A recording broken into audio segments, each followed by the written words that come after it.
Hi, everybody. I'm Dr. Lauren Murphy. I'm one of the physicians at Boston IVF, and I'm excited to join you tonight for our Zoom Live, Instagram Live session, and hopefully can answer some questions on this fall Wednesday night. We had a couple of questions that came in before the session started, and so as people get set up and throw in some of their questions, I'll just start there. And I think one really interesting question that came in initially was to ask just about ectopic pregnancy and to say, is that, infertility? And can you explain that a little bit? And I think what ectopic pregnancy refers to is a pregnancy that implants outside of the uterus. And this most commonly is seen implanting in a fallopian tube. And although having one ectopic doesn't mean that you're destined to have ectopics going forward, and doesn't necessarily mean something about struggles with fertility beyond that event, it can suggest that there's something wrong with a tube. And this is why, when we do a fertility evaluation, initially we are always investigating both the shape of the uterus, which is part of our structural investigation, as well as the fallopian tubes, because the tubes are a critical structure, sort of like the highway, in which the sperm and the egg can meet each other. So I think, if you are someone who has experienced an ectopic pregnancy, the first person to have a conversation with is, of course, your OBGYN, to talk through, how that was treated and what you can expect after it. And they may be able to offer you some structural testing. And if not, or if they feel a little less confident with that, then certainly it would be a very reasonable place to connect with a reproductive endocrinologist as well. So that's kind of how ectopic falls within that. Another question that we had received sort of preemptively for this session was regarding recurrent pregnancy loss. And the question there was, what do we do when recurrent pregnancy loss and testing doesn't demonstrate that there's anything wrong? So this is a tough one. And I kind of put into the category of recurrent pregnancy loss and implantation failure into sort of one category that is related and sort of extensive of the same spectrum. And when we're talking about recurrent pregnancy loss, we are really first and foremost interested in knowing, are these pregnancies normal? In other words, were the embryos that went in chromosomally normal, or was the pregnancy that was conceived tested and known to be chromosomally normal? Because that is the leading cause of pregnancy loss. If we know that we're placing normal embryos in the uterus, then we, also want to investigate, are there structural things that could be contributing to loss, like fibroids or polyps or a septum in the uterus, which sort of can divide the cavity and disrupt an implanted pregnancy. So that's one thing we're going to look at. We're going to, maybe consider taking a biopsy of the lining to see if there's inflammation. We are likely going to be testing, parental karyotypes to see if they are normal or contributing to an increased likelihood of an abnormal embryo. So these are some of the things that we think about.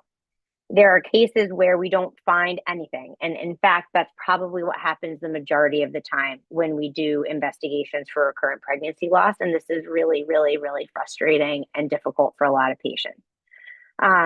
What we know from the best data is very much unsatisfying, which is that persistence is key. And if we keep going and we keep placing normal embryos, we are likely to eventually have success. There are some other things that often come up in these questions, partly a question about immune response, sometimes questions about endometriosis, which someone in the chat has brought up as well.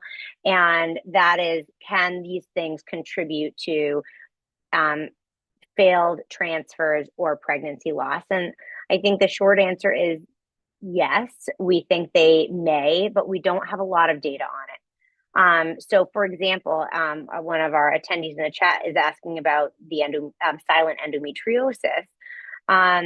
This is a very big topic of interest right now. And what I tell my patients is, there's certainly potential for endometriosis to be present and contributing to, lack of success with cycles. I think that my preferred methods of evaluating for endometriosis are both ultrasonographic review with specialty ultrasound or MRI, or just like general review from the ultrasounds you've done in clinic.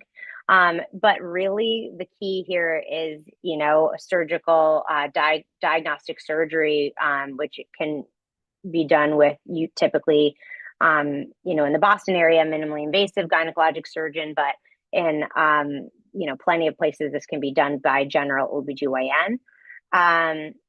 It is not the first thing I think about when patients are not having obvious signs or symptoms of endometriosis. It's deeper on my list of things to go to when everything else is not working. And so that is definitely a conversation you'd want to have. There are some medical treatments that we can offer as well. They tend to take a long time, in the course of months, and have a lot of side effects. So again, I think this is a conversation you want to have with your reproductive endocrinologist. I think someone here is asking about estradiol early in the cycle at a level coming in low, and that is what we want to see on a day 3 estradiol. We want that level to be somewhere, most normally between like 15 to 20 and, under 100 in the first couple of days of a cycle. So that is normal and not worrisome. Another question we're getting: what are some common causes and initial treatments for high prolactin levels with a negative MRI? That's super important. So you can have lots of different reasons for elevated prolactin, and prolactin being elevated is definitely a cause, can be a contributor to fertility challenges, miscarriages, etc. And so we, typically treat with some basic medications, cabergoline or bromocriptine. These are readily available medications that your reproductive endocrinologist would prescribe. And typically these will take care of those elevated levels very, very quickly. Sometimes that's all you need to treat that elevated prolactin. And typically we treat until pregnancy. And once pregnancy is established, we stop the medication. So, but the key here is the negative MRI. If you have an elevated prolactin level, you should be getting an MRI to confirm that there is no issue with like a prolactin producing tumor if that level is significantly elevated. So I would definitely suggest that. Another question we had, first consultation, what can we expect, and what comes after that initial consultation? So initial consultation is information gathering. It's really an in-depth conversation talking about your history and what question you're presenting with. So lots of people come to see reproductive endocrinologists for a variety of different reasons. Sometimes they're coming with a partner, sometimes without, sometimes with the purpose of freezing eggs or doing inseminations versus creating embryos and doing IVF. So the first visit is really learning the history, especially focusing on menstrual history, medical issues, surgeries, etc., family history. All of this is taken really closely. And then we're really spending a lot of time educating at that first visit, talking to you about how we're going to do testing, how we structure that testing, because it's very timing specific, as many of you already know. When to come in, who you're going to call, why we're doing the testing, what it's going to tell us. So we're kind of setting you up, giving you some education about why we're doing the testing, when we're doing the testing. And then once that consultation happens, and you complete that testing, then you're going to have a follow-up and go through what all that testing means, make some, determinations about what might be underlying issues that you're facing, how might we treat best this condition or whatever it is that you're presenting with, and then we're putting together a treatment plan. So that first visit is information gathering, education for you, and then the follow-up visit is really where it's at in terms of, deciding what's going on, making a treatment plan, and going forward from there. There is a question about testing for cortisol levels or CRP to see if it impacts fertility. No, this is not part of an initial fertility evaluation. These are variable levels. They're pretty challenging to test. This is pulsatile hormones that their values change depending on what time of day you're testing them, what you've been doing. Also CRP, that's a very, very general test, not typically anything that your reproductive endocrinologist will be testing. If there are underlying issues and factors related to weird symptoms that are seemingly inflammatory, for example, joint pain or rashes that are unexpected and things like that, then your primary care might test you for your CRP level and then refer you to somebody else to treat that. But that is not the role of a reproductive endocrinologist and is not typically part of any standard workup.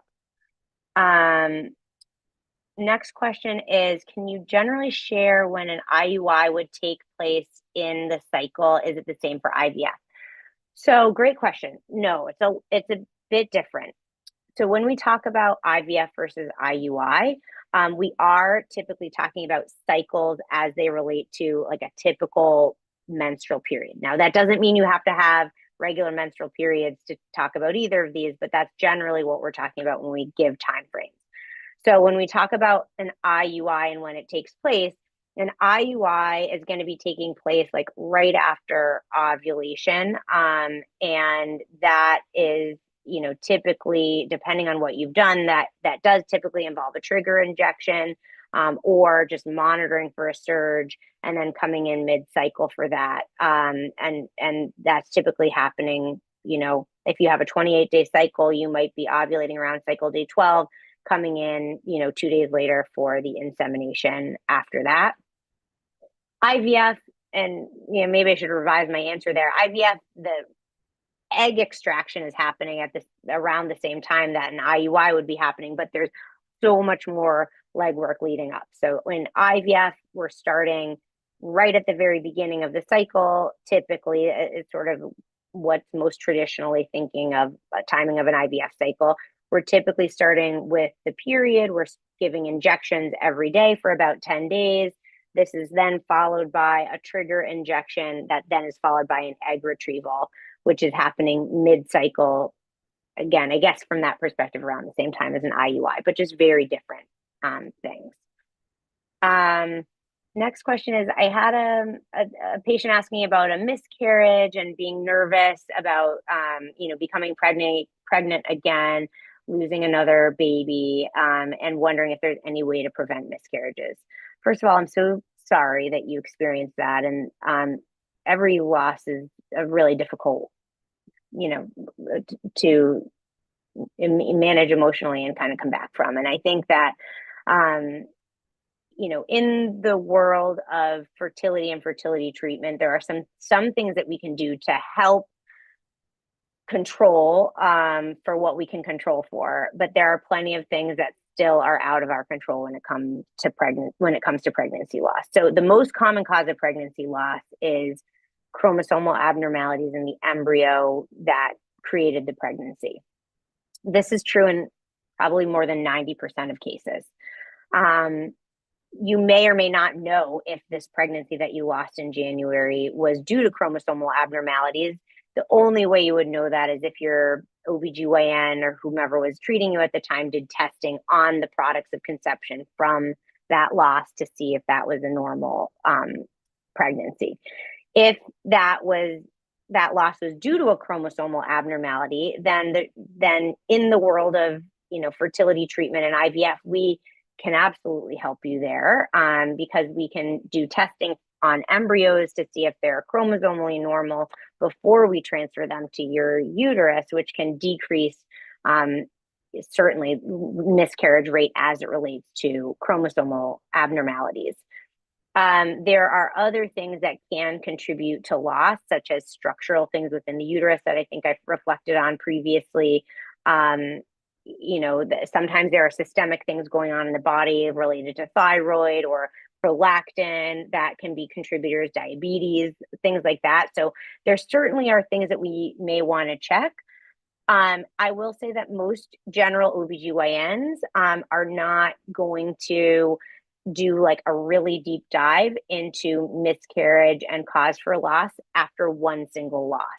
When we start to have concerns that there might be something impacting loss and causing it to occur again is when there's multiple losses in a row. So 2 losses in a row is typically the starting point for when we would start to investigate, are there issues that we need to address? So, what I'd say to you in this case would be, definitely reach out for some support from your OBGYN.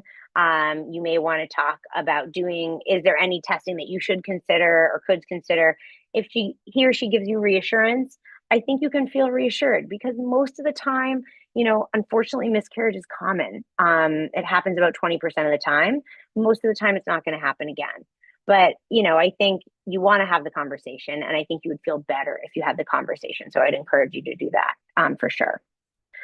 Next question on the list is, what is the difference between uterine fibroids and polyps? So fibroids and polyps are 2 different growths that can happen within the uterus in different places in the uterus. Polyps in particular are primarily found within the uterine cavity. So if we think about the uterus as sort of like an upside down triangle, and the upper part being where we typically would implant a pregnancy, polyps are usually found within the cavity there. And they're very, very common. They're probably even more common than we know, because not all women are having ultrasounds. But, I'd say they're found in at least 20% of patients. Most of the time, they're a nuisance more than anything, and they're not, something too worrisome. But we do typically like to take them out because they can cause intermittent bleeding in a cycle. If they're big enough, they can disrupt the place where an embryo can implant. And most importantly, sometimes, although it's not often, polyps can be sort of precursors or be hiding little like abnormal cells and or cancer. So we usually like to take them out, test it, make sure it's just straight up polyp, and then move on from that. Fibroids are a muscular growth that happens within, typically extending from the wall of the uterine muscle. So these are muscle cells, smooth muscle cells that kind of clump together and look like little golf balls of different sizes. They can be impacting the cavity, either sort of pushing their way into that triangular shape I was telling you about that kind of pops into the cavity. And those are obstructive to an implanting pregnancy, and also can cause the same things that I had mentioned with a polyp: abnormal bleeding, heavy periods, things like that. And so we do usually like to take those out if they're impacting the uterine cavity. Sometimes fibroids happen deep in the wall of the uterus or further out towards sort of the outer, what you might think of as the skin or the covering of the outside part of the uterus, which is called the serosa. And when it's farther away from the cavity, these are not always problematic. Again, fibroids are common. The size of them really matters. So if they're not in the cavity, outside in the muscle, but they're really, really big, like, 7, 8, 9, 10 centimeters or greater, these would probably still be ones that we might want to take out, because they can cause problems in pregnancy down the road. So definitely a conversation to have, but very, very common and very often things that we encounter in the fertility world, and your reproductive endocrinologist could absolutely help you with those. Next question is, asking about something called PGT testing. And so this patient is asking, she's young, 33, and planning to do PGTM, which stands for pre-implantation genetic testing. The M is like a weird terminology standing for monogenic disorder. So basically single gene disorder, okay? PGTM is for a particular disease. PGTA, A stands for aneuploidy, is referring to the chromosomes of an embryo. So these are two different things that we can test an embryo for. Typically for PGTM, we're testing it only if there's an identified or known disease. And so for this patient, what she's asking, or he's asking is, they're doing PGTM. Do you think we need to consider doing PGTA as well? So where this question is really stemming from is like, is there an age at which we should really be thinking about testing the chromosomes of an embryo, and when is it worth doing? And so it's a nuanced question, and what I'll just say is this. My general rule of thumb is that if we're biopsying an embryo for PGTM purposes, we're already manipulating that embryo. There's information that we can glean from that biopsy sample. We're not doing extra just for this. So I usually suggest to my patients, if you're doing PGTM, I think we might as well add on PGTA testing to know something more about the embryo. But the bigger question, and I think, and I appreciate why you put age 33 in there, is because am I commonly recommending PGTA to patients who are under 35? Meaning, should we always be thinking about testing chromosomes on embryos derived from eggs at a young age? And the short answer there is no. I think, we have actually quite a bit of data, including a very well done, large, multi-center prospective trial, all the right things that actually tell us that, routinely doing PGTA in patients under age 35 is probably not helpful and may even be harmful. So again, the reason there being is that we may be identifying an embryo as abnormal when it might actually be normal. I think that couple of caveats. I think we're getting better with the technology. I think we're getting better with our biopsying. And I think that there is some wiggle room here and some nuances, but generally speaking, I'm more keen to recommend PGTA blanket statement for patients older, 35 and up, than I am to routinely always recommend it for patients who are 35 or younger. But for my PGTM patients, again, if we're going all this way to avoid disease, I think we might as well know if the embryo is normal or not normal as well. Okay, next question is really about what is basically flipped, like cardioversion, basically having a heart on one side versus the other in a baby in utero. This is not typically something that a reproductive endocrinologist is really going to be counseling you on. This is something where you're going to need to seek counseling from maternal fetal medicine, because they're the group of doctors, high risk OBGYNs, that are going to counsel you on what are the risks to my baby for, not just this a challenge or what's called a congenital anomaly, but any kind of congenital anomalies that come up in pregnancy are usually handled by our maternal fetal medicine colleagues. It would be something that would be a conversation, and you would then sort of determine what the outcome would be there. So I would say follow up with your maternal fetal medicine specialist to talk a little bit more about that and any congenital fetal anomaly that is encountered. The next question is, can you do IVF if your weight is, over 300 pounds, but in this case, over 350 pounds? I would say it's risky, and not every center is going to be able to handle this. Most centers will not, unfortunately. And primarily that is because of a couple of things. When we talk about weight and IVF, this is a difficult topic to approach. And, I want to be clear that the reasons that some centers will allow you to do IVF at certain weights and others will not is primarily related to anesthesia risk and what the center is able to accommodate safety-wise. So typically for patients with a higher body mass index, so this is, taking height and weight and doing sort of a calculation.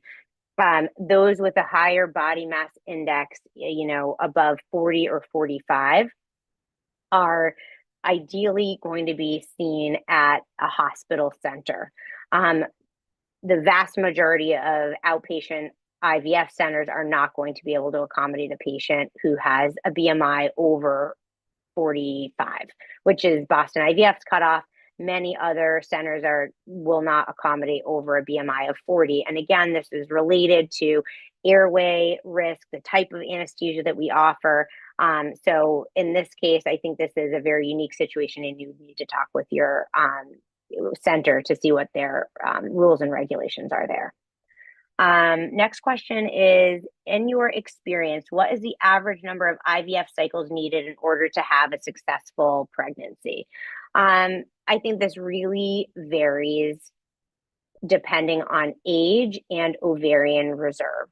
If I'm giving the most average of averages, I'd probably say 3 is a pretty average number. Most patients, if I'm going to be more broad, are going to have success in 2 to 4 cycles. And that's of stimulated IVF with egg retrievals and creating embryos. Okay.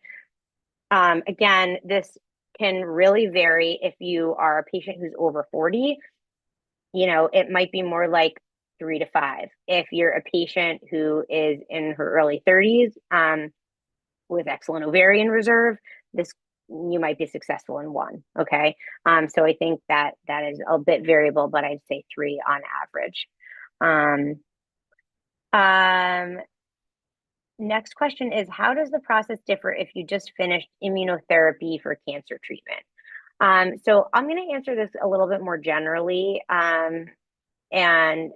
Stephanie, and just say that, I think there are a lot of variabilities with different cancer treatments. So the first thing that we do in reproductive endocrinology is again, coming back to that initial history, we want to know, what are the details? What is the actual therapy that you had for what cancer? Was it followed by anything else like radiation or something like that? So these are all things that kind of matter in terms of what we do. And then we always want to collaborate with your, oncology team. So typically oncology will give us really excellent guidance. Do we need to, wait to establish a pregnancy for you? They might say yes or no to that. And they might say, we could do IVF stimulation, create embryos, but just hold off on achieving pregnancy. So for example, with immunotherapy, sometimes we want to make sure that there's regression of disease for a certain period of time before a pregnancy is established. So I think we have to think a little bit about the details there. But just in regards to cancer and cancer treatment, I think you raise a very good point, which is that immunotherapy, chemotherapy, radiation therapy all have different impacts on, reproductive potential, reproductive organs, and when we can actually pursue pregnancy, because typically pregnancy means a period of time in which surveillance can't routinely happen and intervention can't routinely happen. So sometimes we're doing the stimulation part of the fertility treatment and creating embryos and putting them on ice until we're then able to move forward medically. So nuanced answers depending on therapies, but definitely a place to talk with your reproductive endocrinologist in conjunction with your oncologist. Next question is, what is truly considered a regular cycle? And in the context of great testing on cycle day 3, what would you consider regular? 24 to 27 days, is that regular? And the short answer is yes, that's regular. Usually we are looking for cycles to be, plus or minus 2 to 3 days on either end. So that's really like a 5-day spread. I think when we start to get worried about cycle irregularity, we're really worrying about longer cycles primarily, or very, very short cycles. and so I think when we're talking about anything in like the 25 to 30 day window, or let's call it 24 to 29 or 28 to 32, like this is, I would still call that regular. Next question is regarding low ovarian reserve. Can I talk a little bit about what that means? Absolutely. Ovarian reserve is 100% a vague term, and it really is specifically referring to the quantity of eggs in the ovaries. This is a number that we don't ever get the actual number of. So this isn't like a specific, counting of the eggs, but this is getting a sense overall. Are there, a high number of eggs? Is there a moderate amount? Is there kind of average? Is it on the lower end, or is it like lower than we would expect? And our best guidepost for this is a hormone called AMH, or anti-Mullerian hormone, which is really gives us the best overall sense of that quantity because it's generally produced by the eggs. Okay. And so when the AMH, like typically the numbers that we're looking for is something over 1, an AMH greater than 1, upwards of 4. Sometimes people have higher AMHs than that. But really like the normal zone is 1 to 4, generally speaking.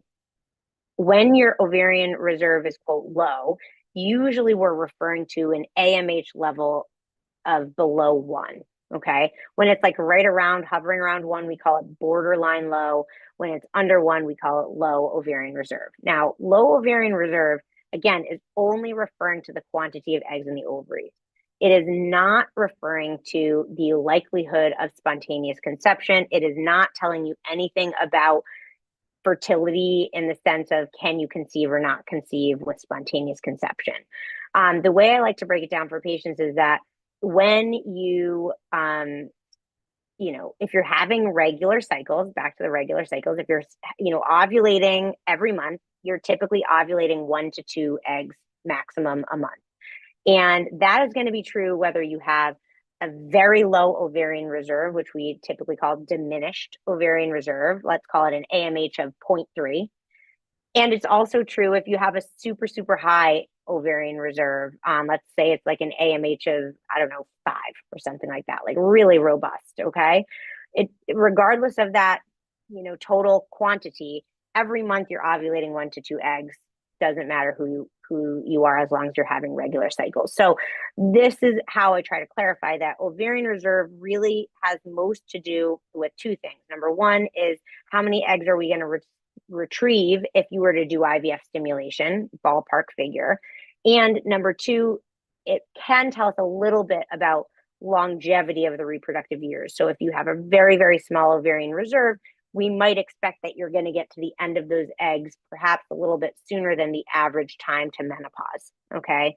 That's a little less clear. So again, ovarian reserve is quantity of eggs in the ovaries, primarily gleaned from AMH. Next question is about diet and nutrition, elevated BMI, and the role in becoming pregnant. So, I think that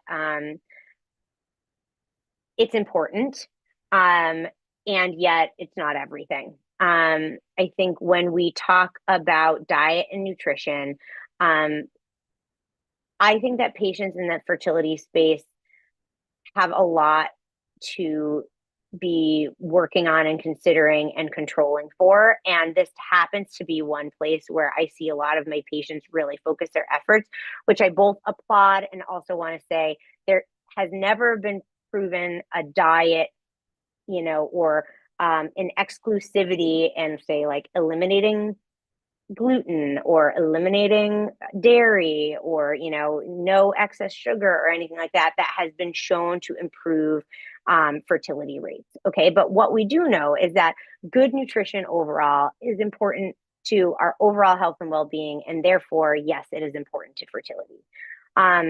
In regards to BMI, we do know that very high BMIs, or, as we start to get out of just the overweight category and into the obese category, which tends to be BMIs greater than 30, and then certainly greater than 35 to 40, we have increasing risks related to elevated BMI.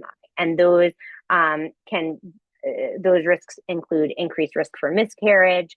There are also several studies that show, unfortunately, a negative impact on egg quality that can come from, long-term obesity. And so sometimes this is something that we struggle with.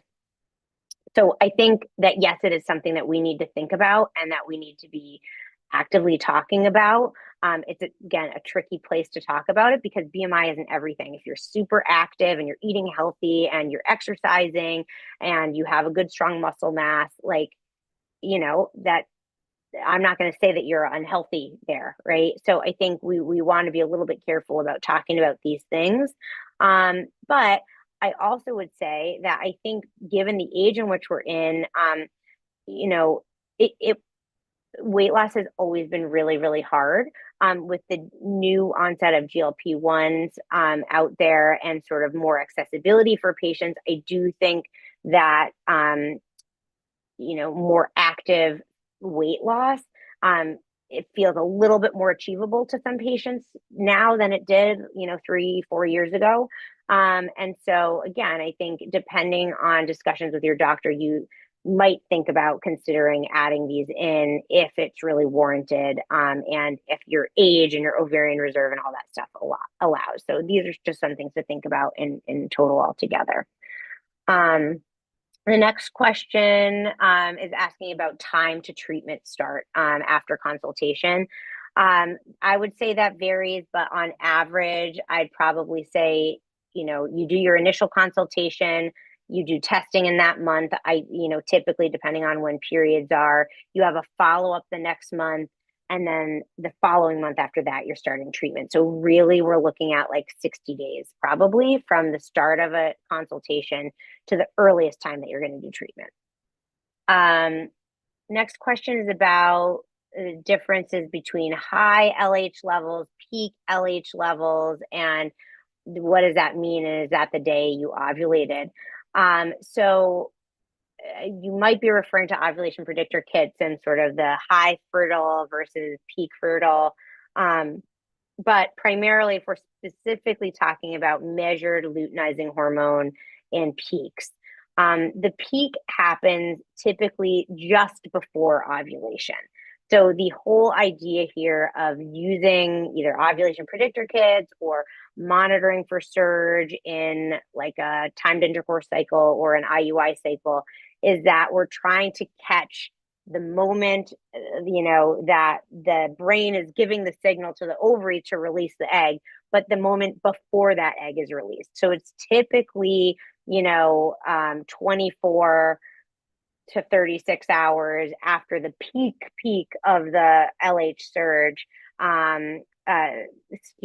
36 to 48 hours after that peak LH surge that we're really planning to get the egg release. And if we're talking about how to time intercourse, you ideally want to be having intercourse before ovulation occurs so that sperm is sort of waiting and ready for the egg to come in through the fallopian tube. So again, this is just what's helping with us for timing. Next question is, how accurate are AMH levels when it comes to IVF success? Great question. This kind of goes back to my initial discussion about AMH and its variability. It is one marker. It is not the end all be all of success. Okay. So I think all of those of us in reproductive medicine have seen patients with, really robust AMHs that, maybe didn't respond quite as big as we expected them to in their IVF cycle. And the opposite is true, where someone might have a borderline AMH level and ends up really, getting quite a few number of eggs, maybe more than we expect. So I think it's a great starting point to look at to give us a predictive value, like if someone's never done IVF before, as to like what we might be able to expect. But I think it's also important to remember that once we start the process of IVF, the best, knowledge of how someone's going to respond is not going to come from their testing. It's going to come from what did they do in the cycle that we tried, and that's going to give us our best sense. So I would just remember that when I'm looking at any test level.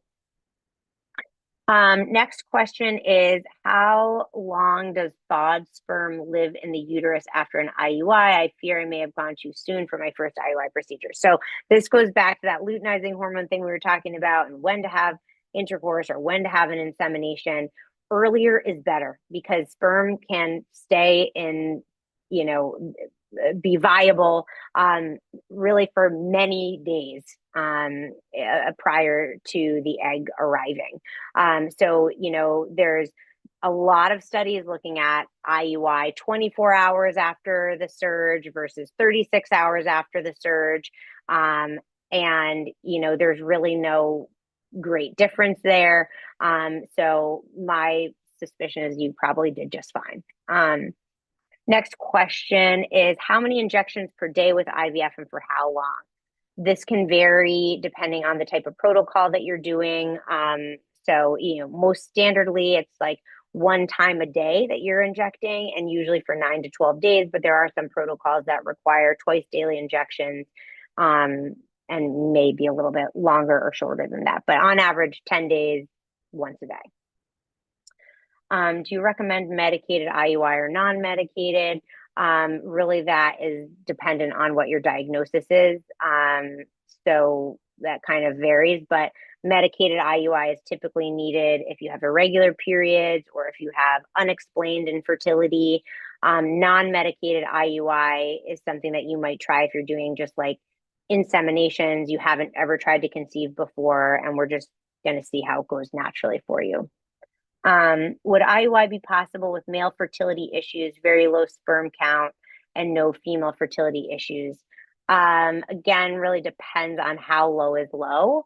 I think that when we prep an IUI specimen, we are even kind of concentrating that sperm into smaller capacity, and we do lose some along the way. So I really would only be starting off with IUI if you had, I'd say probably like 12 to 15 million total motile sperm. I mean, it's not going to hurt if you wanted to try it if it was lower than that, but the odds that it was going to be successful would probably be pretty slim. Next question is, I'm working towards becoming a single mom by choice and interested in IUI, worried about multiples. First of all, that's congratulations in thinking about that. That's very exciting, and many of us can help you out there. I think that the key is not to start with stimulated IUIs. You'd probably want to do a natural IUI first, if you can, and if you don't have irregular cycles, that's going to be helpful in limiting, potential for multiples.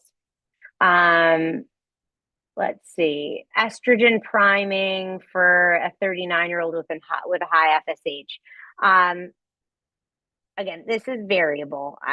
Amanda, I would say it's certainly very reasonable. I do think about estrogen priming in patients with a lower ovarian reserve, higher FSH, but it's not magic. There's lots of different protocols, and this is just one that you could try. So I think it's a reasonable try, and then you just kind of have to see how it goes.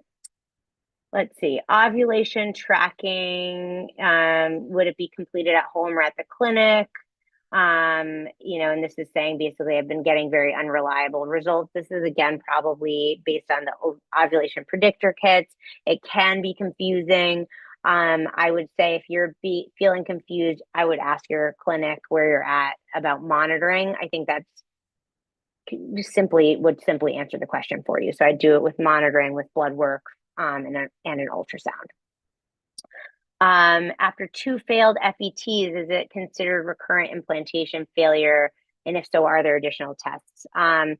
So, I mean, I guess by definition, if you have 2, it's recurrent, but this is not typically what I'm thinking of as recurrent implantation failure. Alexandra, I am usually counseling my patients that, we're going to expect the degree to which we expect success really depends on the embryos and if they're chromosomally normal and tested, or if they're not tested.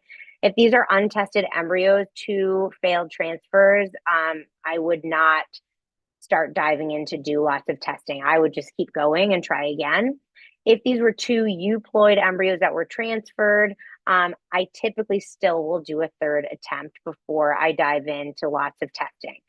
If you were to consider other testing with recurrent implantation failure, which again, in my book is really thinking about 3 failed transfers, you might consider a look with a hysteroscope to see what's going on in the uterus. You might consider a biopsy. We'd probably update thyroid testing. We might look at,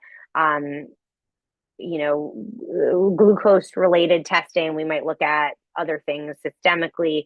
But primarily we're not going to do that until we've had multiple, and by that I mean 3 failed. So this is a question about doing IVF, wanting to do IVF but speaking a foreign language, in this case Spanish. At Boston IVF and probably at most other clinics, we have interpreter services that are available to help with initial consultations and going through consenting and things like that. So you absolutely can do it. And if you have a family member or friend or someone with some general understanding, that can sometimes help as well. But usually we use interpreter services. Type 2 diabetes, asking about A1C for fertility treatment, and is an A1C of 6.2 okay? My goal is definitely 6.5 or less. If we're really struggling long term and we can't get it below that, then we'll go ahead. 6.2 is pretty good. If there are other things you can do to control it a little bit better and get it below 6, it's always ideal. But yeah, I generally think of 6.5 as or below as a good time to go ahead. This is a question about a specific disease mutation, the BRCA BRCA1 mutation. And the question is, would that be PGTA or PGTM? That would be PGTM, M for that gene disorder, which is the BRCA1, that's the mutation. So any kind of gene disorders, cystic fibrosis, spinal muscular atrophy, BRCA1 or 2, countless other diseases, these are going to be PGTM. Question, 39 years old, would you recommend going straight to IVF? I don't know your testing, but probably, especially if you're at the start of family building, and you potentially want more than 1 kid. I'd say yes. Recommended timeline from start to finish to go through IVF. And is it realistic to go back and forth between states for appointments and management? This is hard. I think there's no easy way to do this, but generally speaking, for IVF stimulation, I think about it as a 2-week time window from the start of a period and injections to the time of the egg retrieval. For that, you probably would want to be local, if you can be, to your clinic, because there's monitoring every 3 or 4 days. If you were able to separate the extraction and creation of the embryos to the transfer cycle, this is very much doable, either interstate or internationally. But again, that 2-week window is pretty important to be near your clinic. We're talking about letrozole success with PCOS. Yes, letrozole is the #1 medication of choice for PCOS, and in terms of ovulation induction. So it's quite successful, especially in patients with PCOS who don't have regular periods. So it's absolutely worth trying if you don't have regular periods to try to get ovulation to occur, and either intercourse or potentially inseminations to happen at that point. How to make an appointment.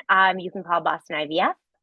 Would we love to see you. So you can just call, and I think we'll link a number at the bottom of this as well. Let's see. How many IUIs do you typically need to be successful at age 36?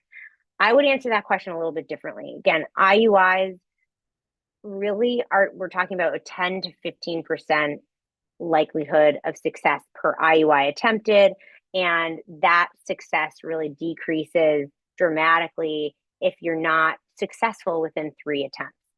This doesn't always go with what insurance is telling us to do. So, take that with a grain of salt. But I think usually I'm not recommending patients to do more than 3 IUIs. If they're not successful after those. Unless, I think caveat there is, unless you are someone who never ovulates on their own and you're doing IUIs in conjunction with ovulation induction, in which case, I think it would be reasonable to do 3 to 6. Does an AMH of 0.5 at age 35 mean I will hit menopause earlier? Is there anything I can do to increase my AMH? So generally, the average age for menopause is 52. I think with an AMH of 0.5 at age 35, you might be a little bit earlier than 52, but I would not be predicting that you would have a pathologically abnormal early menopause, which would be earlier than 40. I think it would probably be mid 40s or beyond. Not entirely possible to totally predict. Is there anything you can do to increase AMH? No. It's what we have is what we have, and we just have to kind of maximize that. But at age 35, what you have going for you is egg quality. And so even if you're having smaller number of eggs, the hope would be the quality is very good. So I think it's still plenty of things that we can do to help you in that situation. How much do I need to wait in between 2 IVF cycles? On average, I'd say it's about a month. And this is kind of a combination of waiting. If you're in a mandated state with insurance, we're typically waiting for insurance approval from one cycle to the next. If you're not waiting for insurance approval and you're at a clinic that can really turn things over pretty rapidly, I mean, technically speaking, you maybe can wait as little as 2 weeks, but I'd say on average it's at least a month. I think we already talked about letrozole and the success. This one, though, however, says I've been trying for 2 years and said that I've been told that if it fails with IUI, that IUI would be my next step. I would maybe push about that and say, if you've already been on letrozole with PCOS for 2 years, adding an IUI is probably not going to be the thing that's going to help you. I would ask about IVF. Okay, let's see. Next question is about egg freezing, having 6 eggs, next steps. So this is a longer conversation, and I would say you'd want to follow up with your reproductive endocrinologist to talk about whether or not you want to use the frozen eggs versus going forward with something like inseminations. If you're this particular patient asking the question is a single mom by choice, so you might think about starting IUIs versus dipping into those 6 eggs, but that would be a conversation with your reproductive endocrinologist.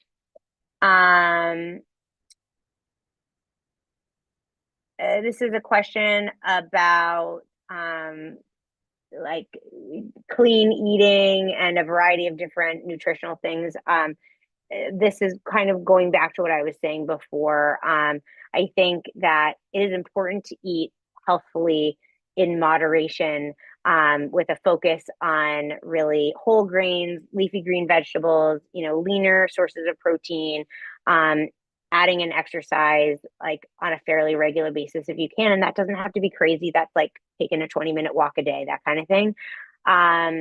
There's other than that advice, I don't have any specific nutritional specific advice for you.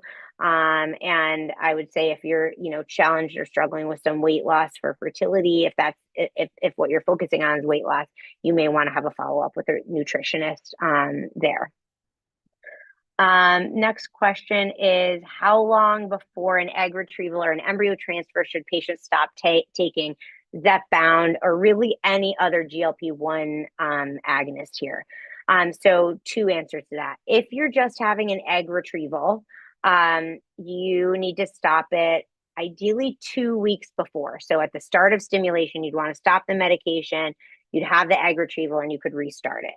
However, if you're doing a transfer or trying to conceive a pregnancy, you want to be off of these medications ideally 2 months before actively trying to conceive a pregnancy. So a little bit different depending on what you're doing. If you're doing embryo banking or freezing eggs, you can stop it pretty much right before. If you're trying to become pregnant actively, you want to stop it 2 months before you're going to be pregnant. Question is it worth doing PGT testing for a 39-year-old if only one embryo has developed? It's expensive, etc. Yes, it is expensive. Totally agree. This is a nuanced conversation for your doctor. I would say if you have only one embryo and you're not someone with recurrent pregnancy loss, recurrent miscarriages, you might consider just putting it back in, because most of the time an abnormal embryo is not going to implant, or if it implants, it's going to miscarry very early. So it would be reasonable to consider transferring an untested embryo at age 39 if you only get a single embryo per time. And that could help you go through things faster, but you'd want to have a conversation with your doctor. Do GLP-1s affect fertility? Kind of think we talked about this a little bit. Generally positive. It can help drop weight, but you do want to be off of it before you actively are trying to conceive. The different news stories that you might have seen about GLP-1s enhancing fertility is typically related to weight loss that then allows patients to become ovulatory that have not been ovulatory in the past. That's primarily the main way in which we think this affects fertility. It's still a new medication, so there's a lot we don't know. So probably more to come on that. Questions, a lot of these questions about IUI and, all of that, timing of intercourse, all these things. You cannot have too much intercourse. Okay. So whatever you want, you can do from that regard, but having intercourse every day is not going to negatively impact your likelihood of conceiving. I would say at minimum, ideally you want it to be every 3 days. We tend to say every other day because that's a prescriptive method that is generally doable for most people, but having sex every day is not a problem. So I wouldn't worry about that.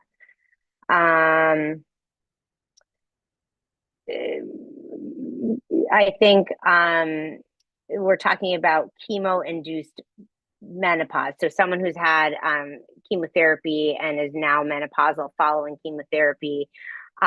Questions about when can you start IVF process if you're not having periods. Again, this is a very nuanced discussion on Stephanie, so I can't really answer that without knowing what type of chemo it was or what your hormone levels are. But what I would definitely say is this is absolutely a place where you'd want to see a reproductive endocrinologist to have a discussion about what's going on. Are your ovaries functional? Are we expecting to get that function back, etc. So I would encourage you to make an appointment for that. Can I go through egg freezing during an IVF cycle, or is it a different process? We usually like to separate these attempts, meaning if we're talking about IVF as embryo creation, I like to try that in one full cycle and then try egg freezing if we're trying to just freeze eggs alone as a separate process, primarily because most patients aren't going to have a huge windfall to be able to do both really successfully in one fell swoop. Technically speaking, you can do it, but usually I advise to split it. And again, depending on testing. Okay. If you know you ovulate and have a regular schedule, is Clomid beneficial? Not typically. This is, again, if we're talking about unexplained infertility, it's reasonable to try Clomid or letrozole in conjunction with an IUI for a couple of cycles, but not more than that. Is it okay to travel during the first few days of stimulation before the egg retrieval? It is okay to travel. You just have to be available for coming in for testing. So I would just check with your team for that. Autoimmune diseases and impact on infertility. Yes, there is an impact for autoimmune disease. I think we don't know entirely what that looks like. In other words, we're still exploring this relationship between autoimmune disease and issues with fertility, but we often see it coming into play with implantation. So my key is always treat the underlying disease, and that will usually help with the other side, the fertility side of things. All right. Let's see. Low AMH with great day 3 testing. What do I watch out for? I think, Simona, this is good news to have great day 3 testing, because really that's telling us most about ovarian function. Remember that the AMH is just telling us primarily about quantity of eggs. I think you're just going to be wanting to think about how that might impact IVF and potential for future pregnancies. But hopefully good things for you. We're running out of time here, guys. Let me just see. Secondary infertility and a chemical pregnancy for someone who's having recurrent pregnancy losses. What can we expect for our initial Zoom appointment? Really all the same. And I'm so sorry you're going through that. I think you're going to, have a really thorough history. And again, we're going to explain to you all the different tests that we're going to do to help figure out why you're struggling. So I think you can expect an intimate appointment, but a very good and thorough one from that.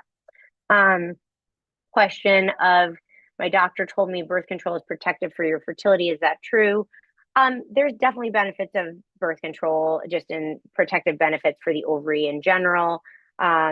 Protective for fertility, that's not really true. I think they might be thinking about limiting ovulatory events, but even if you aren't ovulating, we all still, as women, lose eggs over time. So from that perspective, not really, but lots of other benefits of birth control pill. Botox for migraines during IVF, probably okay during the stimulation phase, not okay during transfer of embryos. Is running advised against when starting IVF. Exercise in general is typically limited a little bit during IVF because the ovaries enlarge and they can twist on themselves, which is called ovarian torsion. So we usually do ask that you try to limit exercise. At the end of the day, you're all adults and you can make your own choices. So if this is critical to your mental health, maybe a light jog is something you decide to do regardless. But usually I try to tell my patients maybe a longer brisk walk as opposed to jogging. If you can tolerate that during your IVF routine, that's probably a little bit better. And then what are the chances of ruining frozen embryos if thawing them for PGTA testing? So embryos, if they have never been biopsied before, typically do very well. Even when you're thawing them to test for PGT, they survive 95% of the time. And then there's a 5% risk that they don't survive the thaw when you go to transfer them. So I think generally they do well. And then the last question here, for unexplained infertility, is there any testing recommended during the 2-week window? No. I'm thinking you're meaning like progesterone levels or something like that. Typically, no. Typically, we're just, going to wait and see how everything goes. And then, if there's still not success, we're going to want you to follow up and do sort of a deep dive into all of that as well. Okay. Guys, I think that's it. Wow, that was rapid fire, but thank you so much for participating and for your great questions and for persisting in your journey. I know it's not easy, and we're here for you at Boston IVF. So I hope I get to see some of you.